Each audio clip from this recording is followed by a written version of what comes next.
All right, we're going to be live. Live special Father's Day edition. Are we live? We are live. Yep. You can see it? Yeah, I can see it. It's right up in the corner of my screen. Live on. Why can't I see it yet? Oh, I got to share it. That's what I got to do. You got to share it. Tag us. Share it. Oh, there it is. Where is it? Let me share it. We're live. Happy Father's Day to all you fathers. Happy Sunday on this beautiful, hot but beautiful Sunday. Hot but beautiful Sunday. Oh, I'll take it. I don't have the mission statement with me, but Greater Waltham Recovery Solutions mission is to connect resources and people into treatment, provide access to recovery coaches in the community.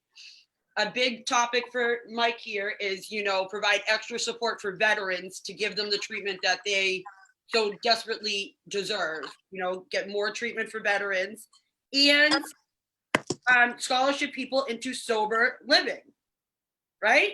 Got it? Yeah. Good. And we're in full operation. We are in full operation. Yeah. We are doing family consultations, consulting. We are connecting people with interventionists if they need it. We are connecting people into treatment. If you're going to get into treatment, please contact myself, Jessica, Julie, Linda, Debbie, any one of us, or the page, Kim. Message the page, message us. We're getting people into treatment, and it's not just getting people into treatment. We stay with you through the process. You can call us anytime for support. It's about connection. So the broader your connections are, the broader your network is, the likelihood of you succeeding, just increases. So please reach out to what we do. Exactly. And we have a very special Father's Day guest here.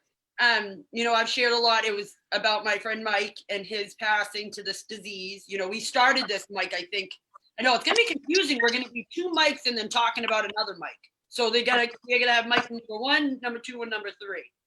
Right? Yeah, we'll make it work. We'll figure it out. I'm just kidding. You're Murph. And we started doing this a week after he died. And this is his father. We're here on Father's Day. And he's also someone who's in sobriety, over a year of sobriety throughout all this. So nice, amazing stuff.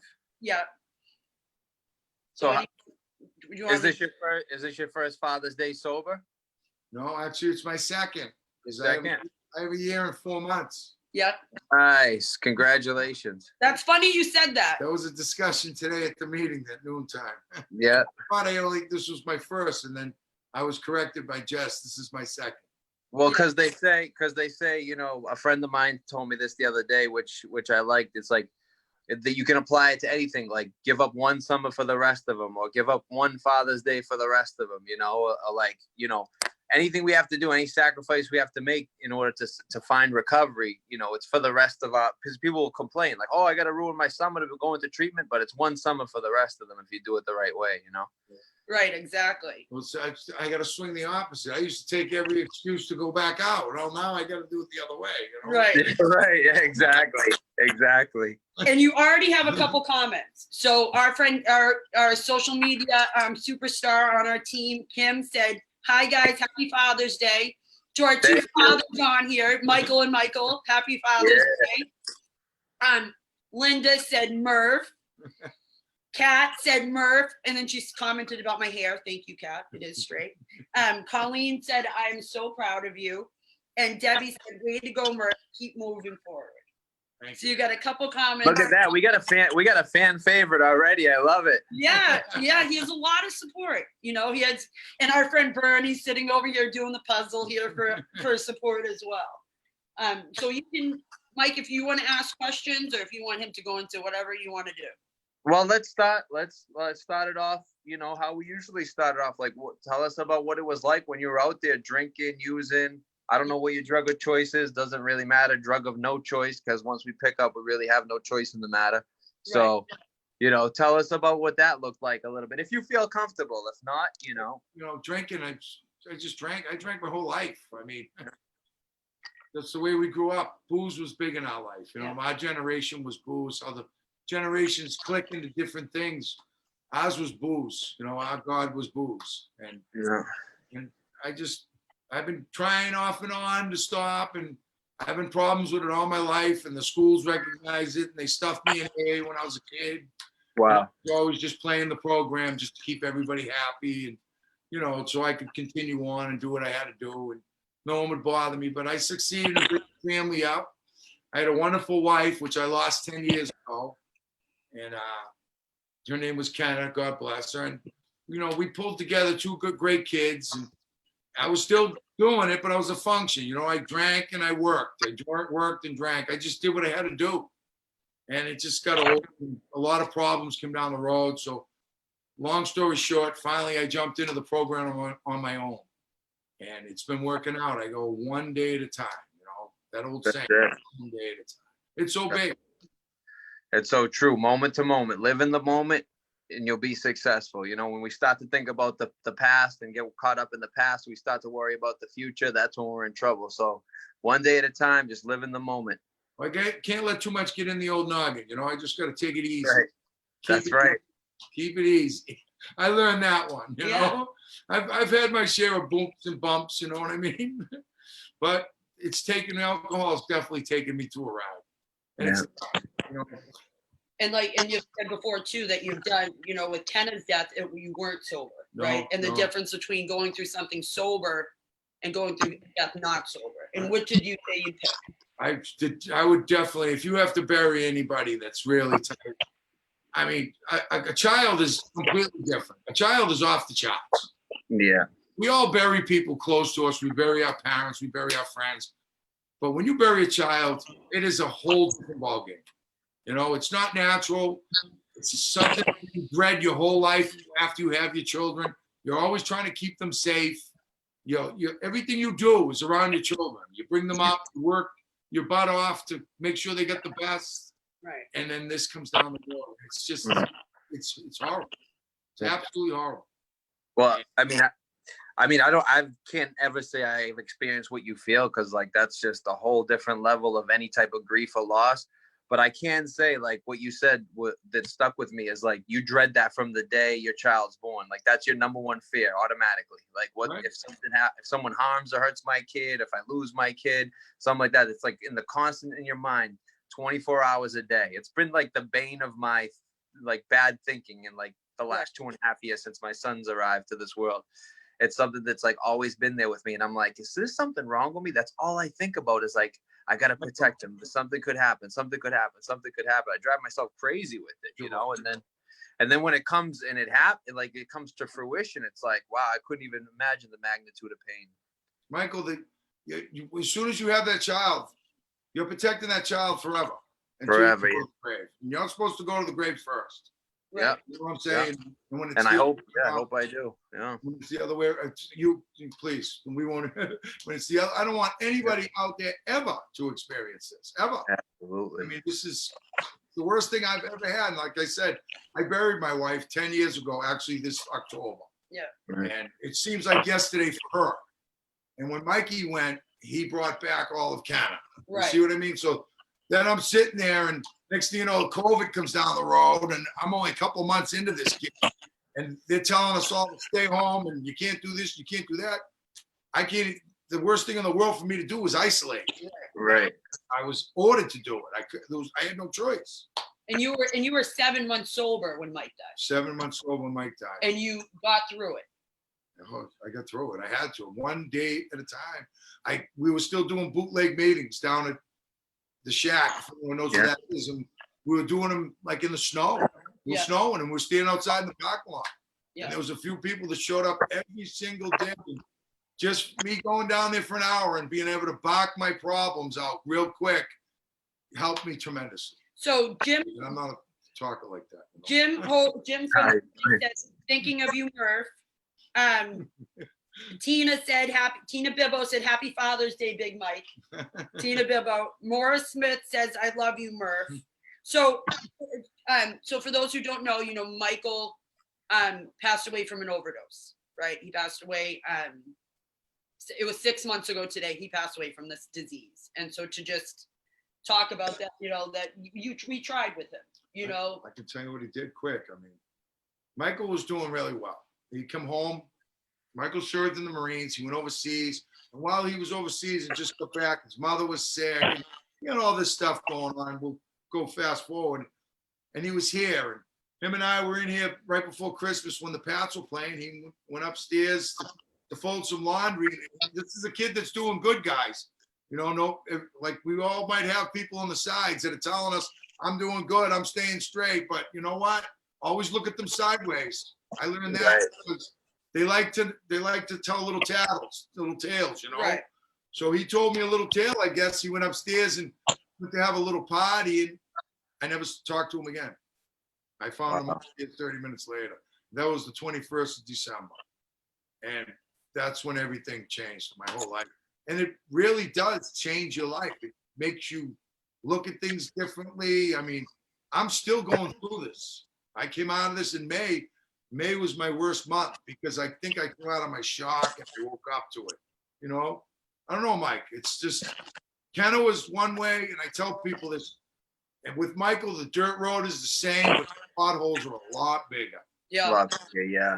You know, but I got to get through it. I still have my daughter, Ryan, which is, you know, my poor Ryan and I, we're left. So, you know, we just got to keep each other and we just got to push on. Poor Ryan lost her mother. She was young and now she loses her brother. This, you know, it's just crazy. Any family, it just tears a family apart, tears them apart. If these people only knew what would happen if they ever made the mistake and passed on us, if they knew the wake they leave, I don't know. You know what I'm saying? I don't even know where I'm going with this. I'm just hurt inside and I'm spitting it out. You know what I mean? No, this is good, and I'm sure it's going to be therapeutic when you look back and like been able to like talk with people, relate to people, like you said, go to those bootleg meetings and connect with other guys, because you know, pain shared is pain lessened, you know, and the more you share about it, the more therapeutic it is, and like that's the reason why, you know, the program allows us to have, you know, a vast network so that we can share our pain. Because if you were anything like me, like it was like don't talk, don't feel. Don't do any of those things, you know, and now it's like a different story because now you're going through these feelings. You don't have the option to numb them with the drugs or the alcohol. Right. So you're going through those feelings. They have to go somewhere, right? And so when we put them out there, I mean, sometimes our pain gets lessened. The pain's never going to go away. You're always going to feel that pain. But, you know, I want to thank you for your courage and strength and you know, in staying in this process. Like that's amazing because it gives me hope. You know, someone who can go through such tragedy, such loss, and can maintain their sobriety, like that's amazing. You know, sometimes I'm sure some days it's like just you don't drink no matter what. You're riddled with pain, but you just don't pick up. Well, that's how I always solved everything. You just go get juiced and you forget about everything, get numb and down. Right.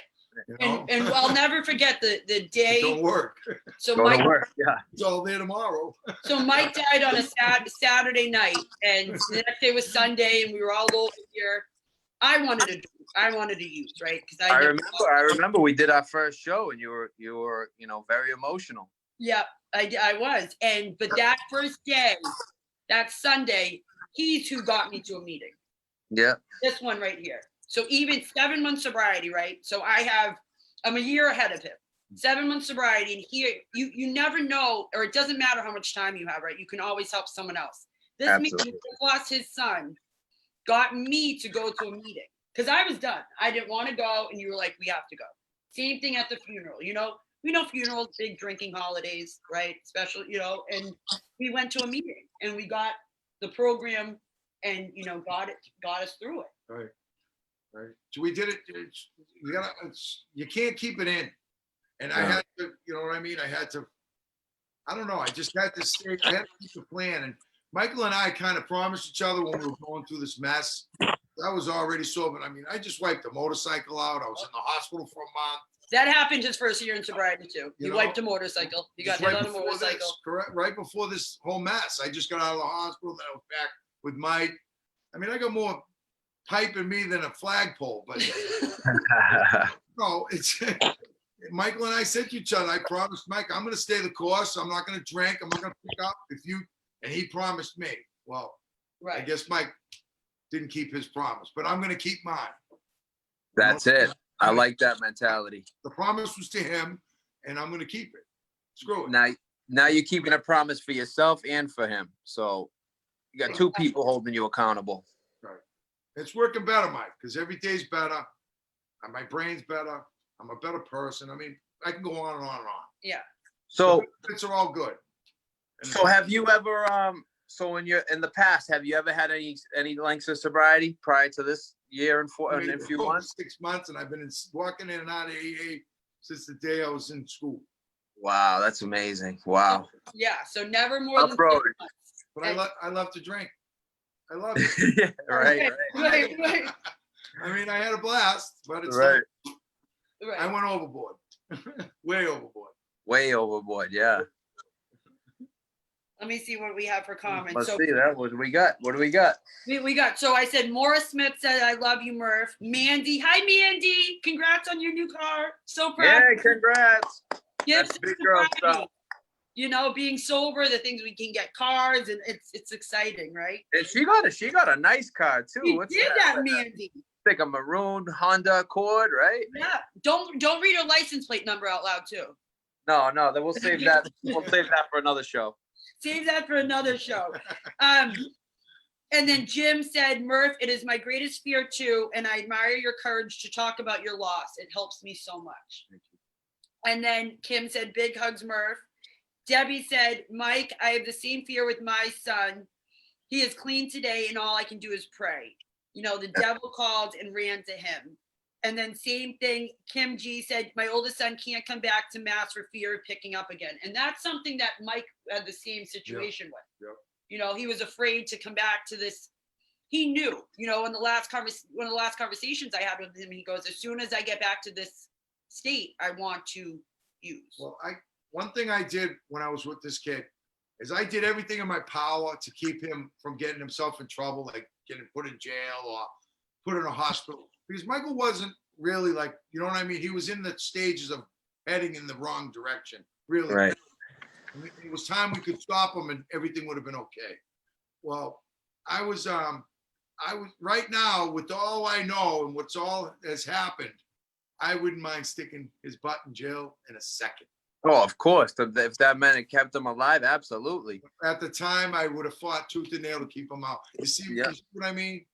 It's like the old saying, we take the hospital water, we can't make it drink. Well, maybe it's time to make these kids drink and start tying them down to these beds and saving them. I don't know. Yeah. I'm sick of losing them. I know that. Right.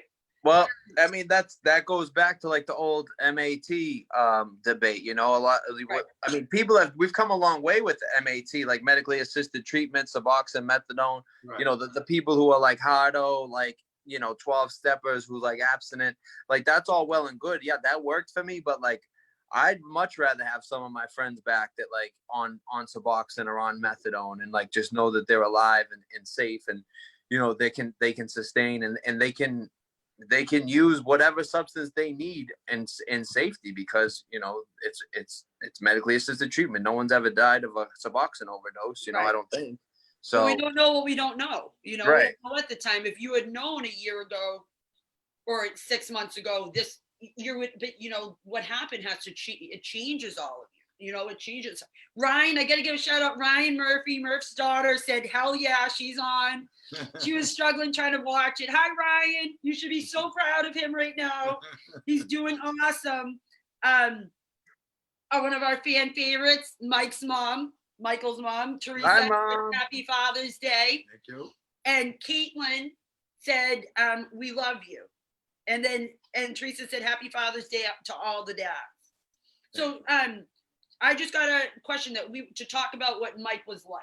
You know, what was he like? What was he? Mike was he had it hot, and this is not because Mike was my son. Michael and Ryan both, the kids that always put people before themselves, Right. and that's the way their mother was. You know what I mean? That's the way I was brought up. I Right. mean, they were good kids, and this kid had a heart as big as a basketball. He's the type of kid that come by, and I'll give you one story. He was going by the store down in West Newton, and Charlie's out there, if anyone knows Charlie, and he helps Charlie carry all the water down the basement. See it, Charlie, and takes off. Charlie was blown away from this. Right. You know, I went in there, the guy was trying to give me ice cream. Michael didn't take anything. Right. You know, this is the type of kid he was. He'd do anything to help you. And something that my boyfriend has always said to me, because they were, best friends, that even when Mike was at his worst, right? I've stolen, I've cheated, I've lied. I could be the dirtiest of the dirty when we're using, right? Like, Yeah. but Tommy's always stuck to his guns that even when Mike was strung out, they'd be working. Tommy could have cash in the work truck and not a dollar would ever have been taken. And Wow. that says something special about. That goes back to my father. We don't, no. You don't take something that don't belong to you. But that's Did it skip a generation or I know, I know. Right. I'm just breaking it. That's all right.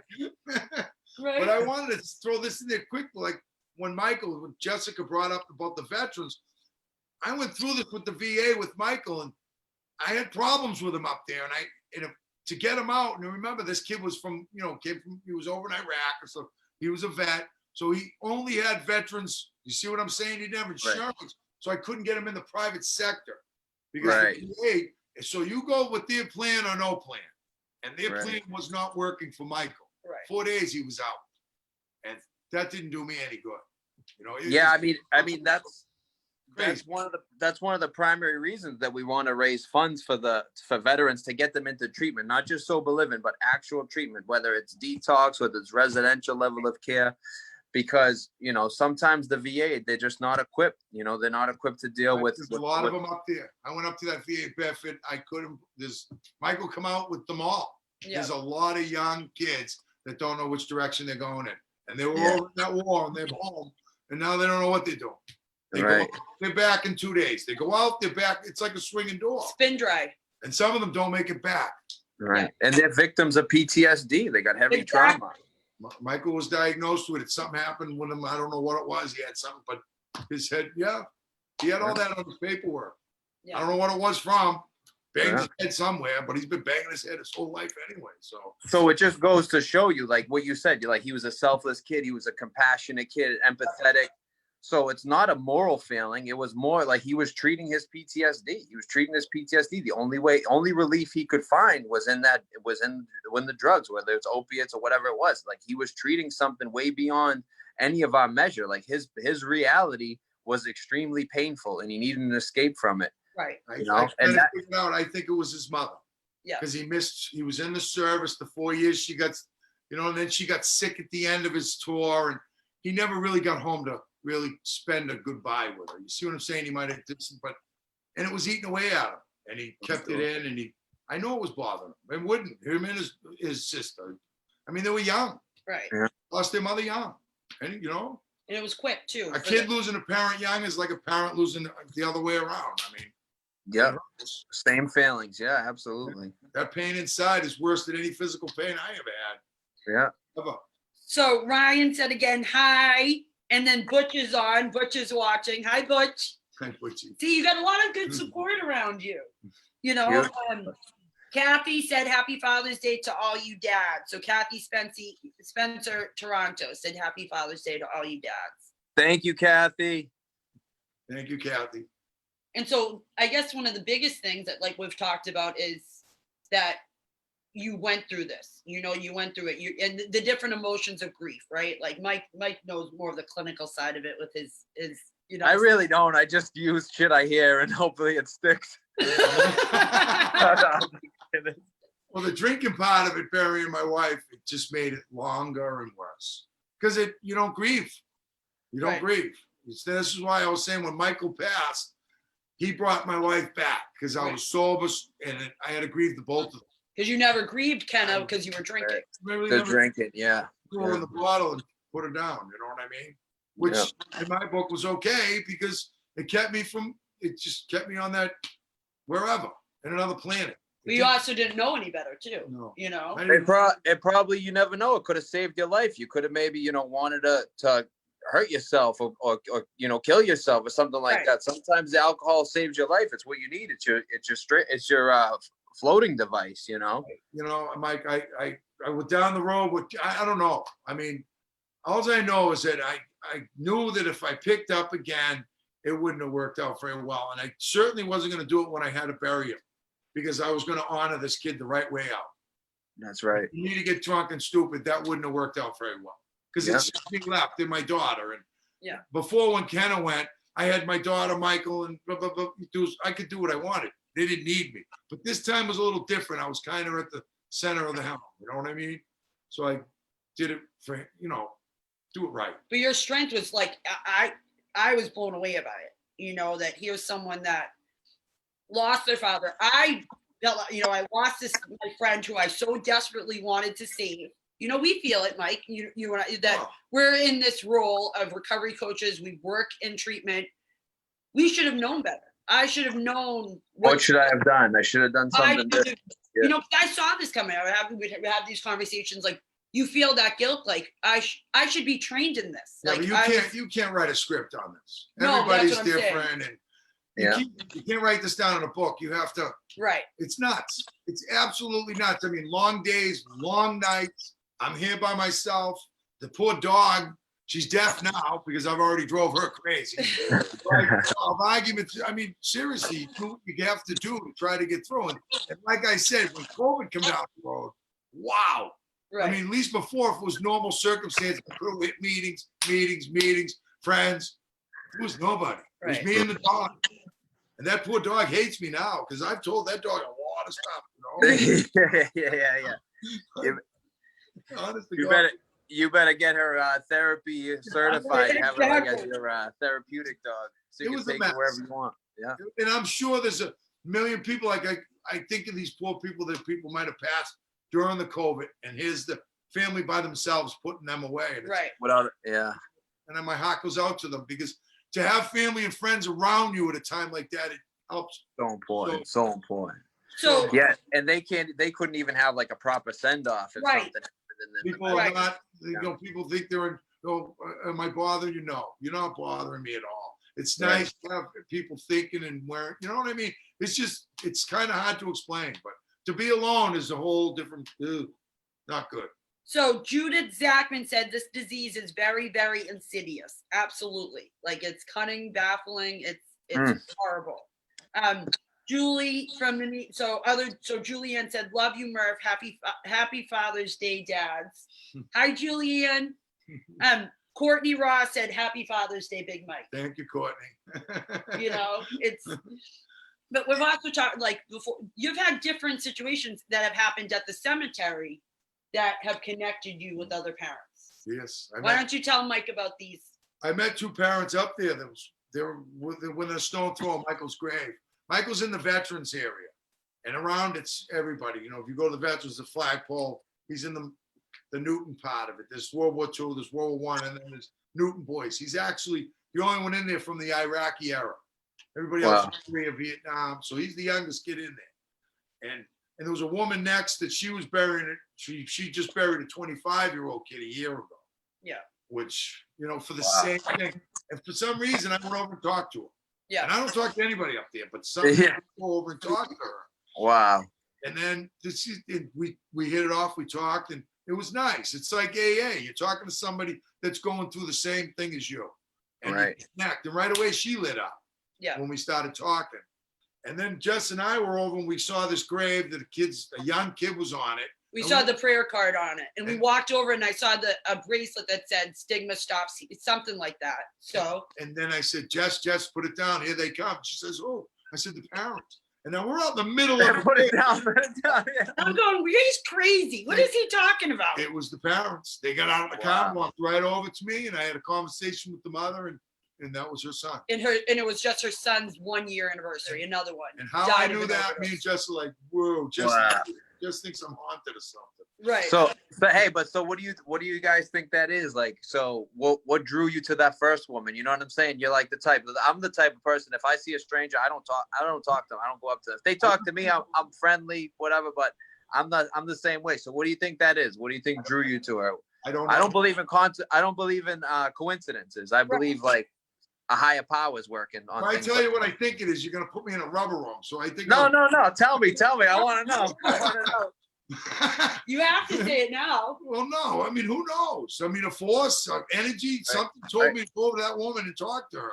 And in any other, I just walked right by you.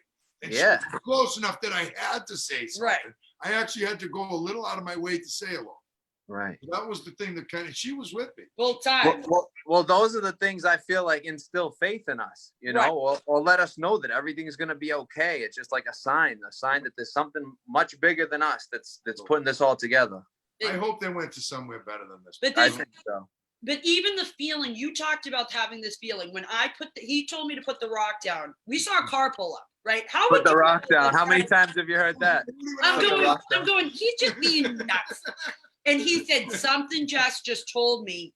And it was them. Wow. And this, you talked about this with me afterwards. I walked right up to the woman. Yeah. Walked right up to her. Yeah. It was the parents. Right. Yeah. Right. That's giving me chills. It was Right? you. Wow. It was for him to say something, but it was, they both had lost children to this. Yeah. Due to addiction, yeah. Well, he didn't say why yet. I looked at her and I said, he had an overdose, didn't he? And that's when she broke out with tears and told me yes. Yeah. Holy wow. Yep. Yeah. And it was just this like, because That's the truth. Yeah. Honest to God. I believe I actually goosebumps. Huh? Jess, I remember you telling me the story, right? Right, I It's did. the I truth. did. Story, yeah. And it was just, and that's, you have to have faith. Like everyone thinks I'm crazy. I think Mike's a Blue Jay, whatever. Like you have to, you know, you have to, whether it's God, whether it's a doorknob, whether it's other people in the program, not to like give control up to something else, you know, like you're in control. It's not me. Something else is running the show here, because that's one of our fears, right? Fears of not being in control. And so it makes you feel better. And we've talked a lot about it. And we, you know. Hey, anything can make you feel better. This is the little kid that rode around on my shoulders. This is the little kid I pulled out of the mud pits. So always, you know what I mean? This is my son. Wow. And he went at 30 years old. And, you know, and I'm not ready to lose him yet. And I don't have a choice now. And it stinks. You know what I mean? And there's a million parents out there that'll tell you the same thing. And I hope that no one else has to ever experience this, because it really does. It's right, guys, it's nuts. Life changing. Yeah. Wow. There's no doubt. It makes you look at things in a different way. Everything I do now is just, it's kind of crazy. Like stuff that I thought this way, I'm thinking a different way now. You see what I mean? It's actually changed my life. It really has. I really think, and I think of things differently. You know, it's crazy. Yeah. I could go on and on and on, but the bottom line is, yes, it's life changing. Yeah. You know, we all bury people. We all bury our grandparents. Blah, blah, blah, blah. And the month goes by, life is on again. I'm 6 months out of this kid. It seems like I just put him in the ground an hour ago. Oh, I couldn't imagine. Yeah. So you see what I mean? So time is my ally, and it's going to take forever. It's going to take forever. Yeah. The only time I'm going to be out of pain about these guys is when I'm dead. It'll get easier, but it's never going to be, you know. It's never going to, I'll never, like someone said, some people will say, aren't you over that yet? No, Kenna, she's been gone 10 years. I'll look at them like, but then I'll say to myself, thank God they don't know what they're talking about, because they never experienced it. So right. Well, there's no getting over it. Yeah, there's no getting over it. You learn how to live with it. Yeah, you learn how to live with it. You get better at living with it, but there's no getting over it. Yeah, absolutely. Tara Shannon said, Mikey, happy Father's Day, buddy. You're amazing. Hope you had a great day with your beautiful wife and family. Thank you so much for all you do. Thank you, Tara. Love you. Lori Greenberg said, happy Father's Day. Thank you. Butch said he talks to everyone, which is true. Butch does talk to everybody. Kat said she just got goosebumps. So then there's a couple things. So what are your days like? Are they up and down? How do your kind of, you know, you're battling a multi, you know, thing. You're battling your son's death and you're trying to stay sober. Right. So my days are, the days are better than nights, because the days I can keep myself busy. I can find more to do in the day. At night, when the lights are all down and there's no that stupid TV, I mean, that's when my mind starts clicking and I'm looking around at my pictures and stuff like that. I think nights are terrible. Nights stink. I took a long time to start falling asleep. I had a lot of trouble sleeping, you know, and then when I did sleep, I started to dream a little bit, which scared the crap out of me on the type of dreams I was having. So, you know, I mean, it's been a long 6 months, and the month of May was the worst, but days are better because then I know I can run into Jazz, can come over. Yeah. I'll see Bernie, we'll have our coffee, or I got a meeting at noon time, which is I go to that meeting at noon every day. In Charlestown? No, it's right over here. Oh, right over there. Yeah. Okay. Right on the river in Newton. And we've been doing it down there since they put the padlock on the shack. Nice. We moved over to the parking lot. We were having it one day, the wind was blowing, a tree fell down behind us, and we just looked at each other and kept going, we better get out of here, you know? There's like 6 people there. But we did it. Right. But Mikey, that kept me going. That meeting kept me going. You know? Yeah. And then we do the Zoom, but then we have a routine too. And like, we like to think that Mike brought us together, you know, because we get along like 2 peas in a pod. It's kind of bizarre, you know, like my boyfriend thinks we're crazy. Ryan thinks we're crazy, but because we're sober, you know, we get it. We get it. We get it. Look, in sync. You guys hit it in sync. We were having this conversation the other day that, you know, we've been taught in meetings to talk about things. You know, you process it. You don't just numb it. And so that's why we've been, you know, learning how to do that helps you get through it. Because like you said, a lesson, what was it? Pain shared is a lesson learned. Is that what you said? No. Pain shared is pain lessened. But I like that. I like that one. Pain shared is a lesson learned. I like that. Yeah. Hey, look, this is great. We've getting like tons of interaction. They're asking him questions. This is like, there's the first time in a while. He's famous. Did you know that? Yeah. Legit, yeah. Murph's legit. I like He's been talking about this all week at the meeting. You know, it's always the ones that say I'm a little bit nervous. Exactly. He goes, don't watch it. Oh, but I'm really nervous. It's at 7:00. Talk to Jess about it. I'll send you the link. Mike, I didn't say I didn't have a big mouth. I just said. Oh, all right. I just nervous. All right. We all know that, right?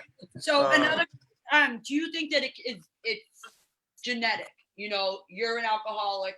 Your son. Well. You know, do you want to talk about Kenna at all? That you dealt with her as well. Kenna died of cancer. She got cancer in her chest, and it was too much on her esophagus and lungs. It was just, we found it too late. And what? And one of the reasons we finding it late was because Kenna was taking pain pills that I had for me, because I got run over on my job. A car ran me over back in 2003. I got slammed. I can't remember, whatever, but I screwed up my back really bad. And 4 operations later, I was a lot of metal, and they were throwing me all them stupid pills, the Oxycontins, and I was riding like a horse. That and drinking, that's one of the reasons why I really took off through the clouds, you know, recovering from this. And work would never take me back. I couldn't work back on the highway again. So they told me, see you later. They retired me. She must have had these problems with the cancer and didn't know this. And she was taking some of my pills. It started out that way to calm it. And then it just took off like a rabbit. Just like anybody else, this opiate crap. It gets a grab on you. It don't let go. Yeah. It puts its hooks in you. Yep. And I think it saved Kenna from, like, I think we might have had a chance of finding it earlier. You know, I don't know. I shouldn't even say this because I've been beating my head off the wall way enough on that one. You know what I mean? Right.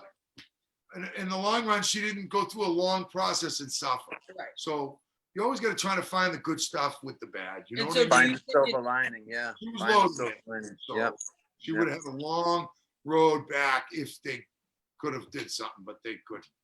So do you think that addiction is genetic? It might be a trick question because you have 2 people who work in recovery on here. Genetic? I don't know. I mean, it seems to me you see a lot of dads that are alcoholics kind of runs through the family pretty easy. Yeah. You know, I mean, I think the statistic is it's a 50% likelihood that you're genetically predisposed to addiction. So say you got 2 addicts in the family, you've got a 50% chance of becoming an addict. Yeah, but is it any addiction? Like look at me, I'm an alcoholic. Michael wasn't an alcoholic. I mean, he drank pretty good, but I mean, But I mean, take the word alcohol, take the word drug out of the picture. You're using a substance in order to fix the way you're currently feeling, right? So whether it's alcohol or drugs, we just call it addiction, we call it alcoholism, but really the symptoms behind it are exactly the same. The same. So we're all in the same boat. We're all in the same boat. Yeah. Because it doesn't, I don't think it matters, like, and No. that's something I've talked about, in meetings before, that for a long time, like, it's been 7.5 years since I've done dope, but Yeah. I then was using anything I could. You numb to it. Doesn't, we're addicted to more, right? As Right. soon as we find something that's going to numb how we're feeling, because we're uncomfortable, in our own skin. So we have Yep. to look at, for you, it was alcohol, right? Your switch never went off with drugs, right? It was alcohol. Alcohol is my thing. For Mike, it was, I think it was whatever it was. It just, like you said, he traded, He found his flavor. Like that was his flavor. Michael traded 50 more years anyways for a 15-minute high. Yeah. Yeah. Boy, that's fun, huh? Yeah. That's what it boils down to. That's what it boils down to. Yeah. That's the harsh reality. Yeah. But Michael, the addicts, and I have another little saying I use all the time. I don't know if this is going to be true, but you take 3 addicts, put it in front of me, and I'll take a gun. I'll put 1 bullet in it, spin the chamber. I'll put the gun on the table, like Russian roulette, and I'll say to them, take the gun and click it to your head. If it only clicks, I'll give you a bag of dope. They're going to tell me where to hike, right? Right. I'll put a bag of dope on the table and say there might be that poison in it. They'll fight over it. Oh, they're fighting over. Yeah, absolutely. What's the difference? Absolutely. Right. There's not much difference. I mean, that's literally what it is. It's just because the gun's going to definitely kill them. They know that, but this, they got a little bit of a chance. they'll run just for that feeling. They'll run that risk. Yeah, absolutely. It proves it right there how powerful the addiction is. It's insane. It gets a hold of you and doesn't let go. The drug addiction and the alcohol, you're attached to it. I don't think there's really any difference. The only thing about the drugs is your body goes through a little more shivering to get off it. But the alcohol and the both, you're loving it. You love it. That's it. You're screwed. Yeah. Ryan even said, love him, but he was for sure an alcoholic. Her brother. Me? No, you know. Yeah. Ryan saying that? Yeah. Thanks, Ryan. Yeah. Michael will appreciate that one. Right. I don't know. So what else do we got? So Maura Smith said, Diary, you read this, Murph, I'm so sorry to hear about your son's passing, but I'm extremely happy to see you sober. Thank you. God bless you and your daughter. Thank you. Because that's huge, right? Yeah. Let's so you, like we've talked about, you couldn't get 6 months sober together. No. Right? And you were in and out of meetings. So what do you think was that final Click? Yeah. Maybe I had enough. So I had an old timer tell me once, I've asked the same question. Why can't I get this? This was back when I kept falling, and they call it slipping. Slipping to me is slipping on ice. I drank. I say I drank. I don't like this slipping stuff because to me that's falling down. I drank. I tell them I drank if I drank. But I've gone in and out so many times, and I forgot what I was going to say. What the hell was I saying? I don't know. I was reading. I was getting texted.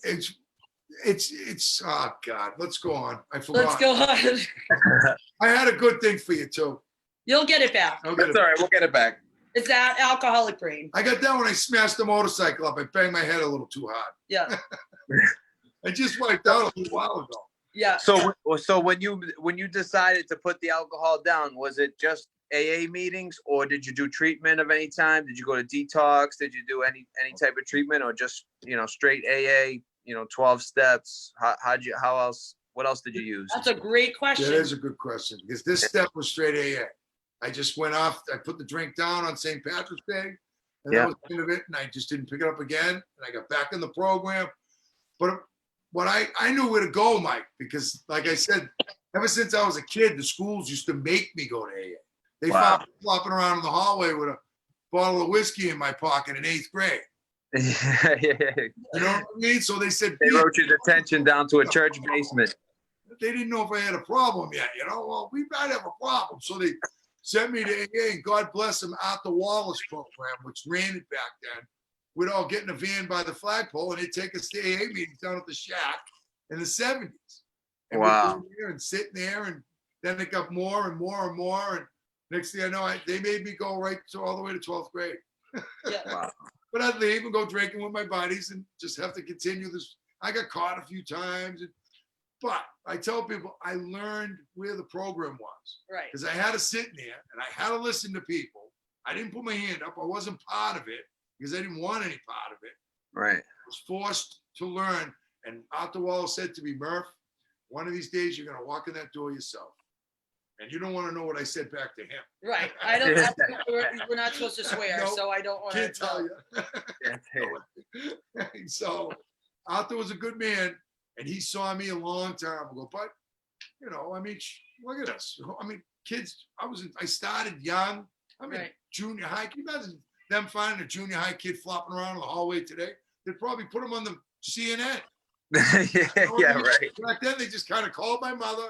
She'd come down, had to beat my head in all the way home. That was, you know, it's just, what are you doing? You know, Because how many siblings do you have? Where'd you get the bows? That's all she was mad about, huh? How many siblings do you have, and are you one of the youngest? I'm number 6 out of 7. He's number 6 out of 7. Wow. There's 4 Big boys and family. 2 girls. Yeah. So all of those, you know, they were drinking, right? My mother was a Murphy and my father before they met each other. They're both Murphys. So Murphy's Law is kind of carried around in my pocket, you know. He's a double Murphy. Double Murphy. Double Murphy. Double whammy. Wow. And I think too, something about this past year, you know, Tommy and Mike was around a lot, and you were really pushing for him. You know, he got into treatment in Florida. Yep. So you want to talk about No, that? go. You're doing good. Go ahead. No, you're the person supposed to be You know answering more the about questions. it. He No. did. He went down. Well, Mike was your friend too, Jesse. Right. Yeah. Yeah. So you know, he would try to get clean and sober, and then, you know, a situation happened which we're not gonna, you know, fueled by alcohol, and he had to go to treatment, right? He had to go to treatment in Florida. Yep. He got, you know, his sister, Billy, his best friend, you know, which is, because like I said before, we're all very connected. My boyfriend and his daughter's boyfriend are cousins. And that's So why I wiped out this motorcycle. Right. It was Michael's motorcycle. I was trying to sell it to raise money to help him. So I was riding it to an AA meeting. It's the first time I got on a bike in years. in no business Wow. with a I was motorcycle. going down Craft Street and I got taken out. See ya. Next thing I know, my head's going through a windshield and I'm bouncing off the hood of a car. So, but Mike going, right? We try to get Mike into treatment, right? And Yeah. he was in Florida, right? Yep. And you were pushing for him, and you were pushing for him, and you were pushing for him, Yep. talking to him. And do you think that gave you a source of strength that you needed to stay sober because you needed to try to get him sober? I was staying. I was a lot of things, and I won't kid you. I really figured I've heard it in the meetings. What are they? Power of example. Did I Yeah, say that power of right? example. I Yeah. figured if I fall, maybe he'll follow me down this road. Yeah. I'll do anything right now to get my child back or anything to stop this from happening. And I tried. I really did try. He was here with me. And this wasn't the only night that we had issues, him and I. Yeah. Found this kid around here a couple of times. But we kept it in house. You see what I was saying? When I told you that I didn't want to put him in jail. When Right. he passed out in here, if I called for help, he was going to jail. This is where they put me. So they gave me no rope. I Right. couldn't call and say, I got to put him in a hospital. They would have put him in jail. That's Right. it. That's it, where he yeah. was going. So I couldn't call for help. I had to deal with this at home. So 3 times this bull crap went on. And then the 4th, he never come back. Wow.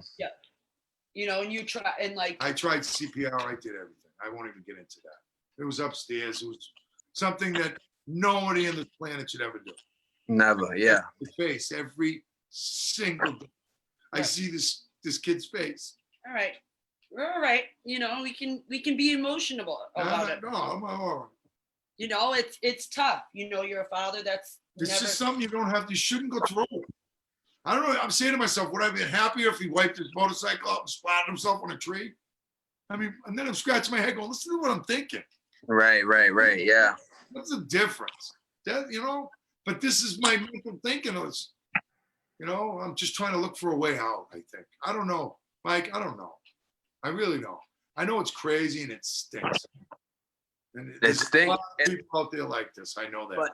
But hey, look what you're doing. It's Father's Day, and I'm sure there's we don't get a ton of viewers and stuff like that, but I'm sure I wish we got more viewers, but there's viewers out here. You're taking your time out on Father's Day. You're sharing a message of your own personal strength, your own personal hope. someone's gone through the worst adversity you could possibly go through and has maintained sobriety through it. And like, now you're a voice of hope for like whoever's watching out there. And like, I want to commend you for that, because it's not the easiest thing. It's like, you have to find strength to be a voice, and like a strength to like conjure up these emotions once again, like, the loss of your son, and talk about it and all that stuff, and like rehash that.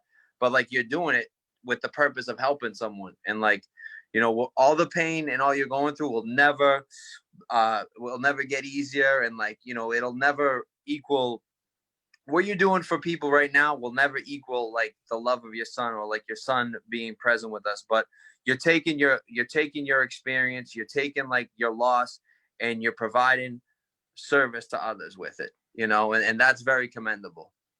It's I wouldn't wish this on the devil, so I would never want somebody to ever go through this. So if there's something I can, even some stupid thing I can say, like I've learned in AA, sometimes you can hear one line from somebody and it can help you tremendously. That's it. Yeah. That's how it works.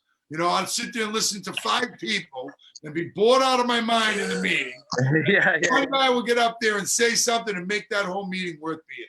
Mike That's normally has some one-liners. Sometimes. That's the magic of that meeting. Right. Yeah. It is. Not to mention there's great people there anyways, but That's right. there's real people. And I actually showed Murph a little bit of Joe Papa's video, which to him gave him a little bit more strength to get on here and do it, right? Because Mike knows Joe. Yeah. Yeah. And Joe's a very dear friend of mine. Yeah, absolutely. And he loves that, right? Yeah, and that's the thing is, maybe reach out to him, talk to him. You guys have something. Got to get you guys connected. Go When get coffee. To him speak, I could hear it in his voice. I could hear it because I can feel it when he's speaking, because I know what this man's going through. It stinks. I'm pretty good. I haven't swore once. I know. Yeah, I'm actually. No, you did good. I think I slipped once actually. Oh, I wish I did. I was good for months. You know what to do? What my 5-year-old has us doing now is a swear jar. Yeah. So anytime someone swears, you're gonna give it a dollar. And it has changed. I gave him $5 for a few. Right. Yeah. In advance. I'll give you some for a couple future ones. Let's see. Butch said Arthur wouldn't take me in his program.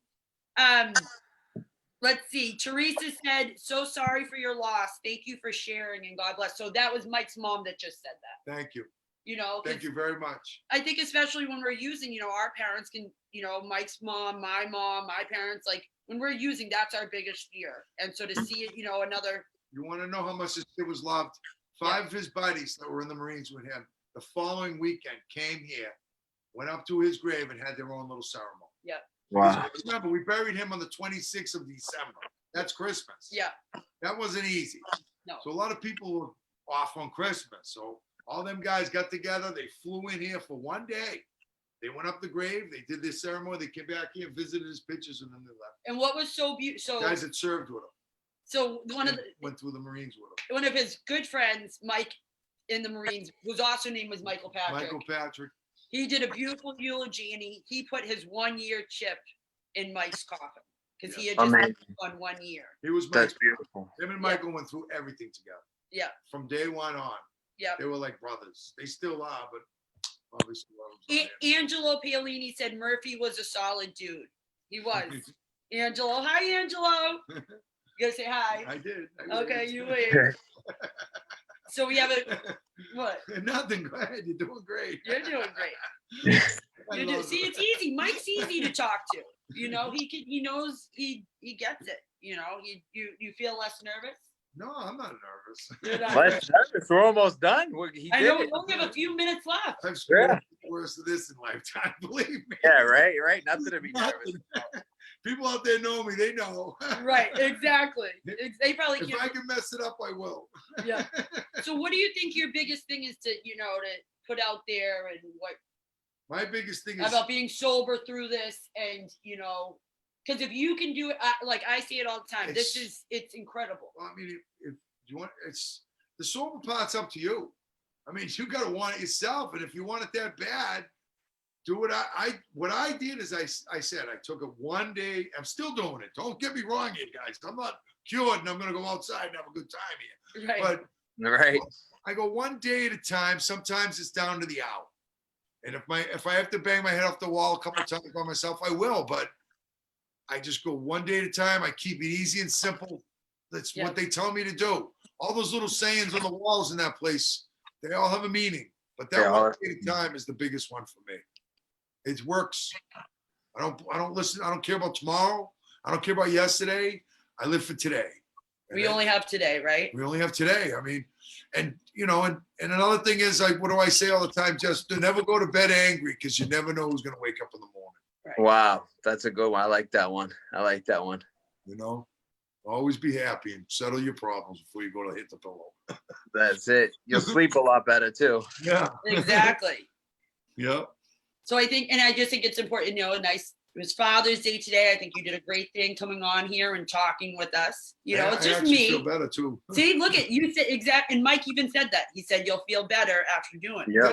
That's a big thing. A lot of people hold it in because it's the death of a lot of people go to the wrong. Just talk about it. Find somebody. I'm lucky enough to have Jess that listens. She's been beside me since Michael has gone down, and she's been a god to me. Honest, Jessie is a wonderful person. Her heart's as big as her, whatever, her head. You know what I mean? For sure. But you know what I'm talking about. One of the best. She's one of the best. Absolutely. We're in the program, so even if somebody's going through the same thing and then they're in this program, and God forbid anything that comes down the road this horrible, reach out to somebody, cling to somebody. Right. Let them know, and maybe they can help you out. Don't ride it out by yourself. Right. Don't.